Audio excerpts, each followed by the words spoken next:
শাক্ত মতে 26শে ফেব্রুয়ারি এবং বৈষ্ণব মতে 27শে ফেব্রুয়ারি হচ্ছে শিবরাত্রি।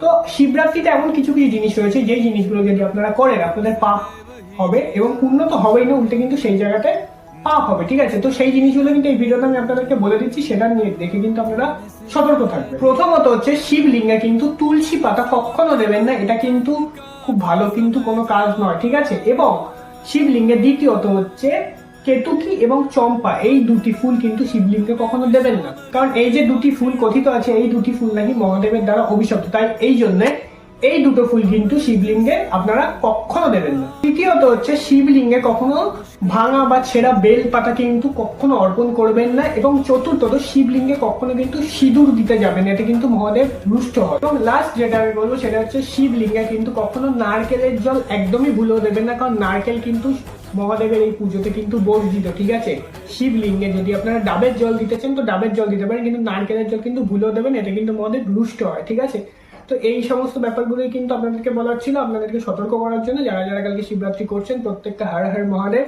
বলে আমি ভিডিওটা এখানে শেষ করছি।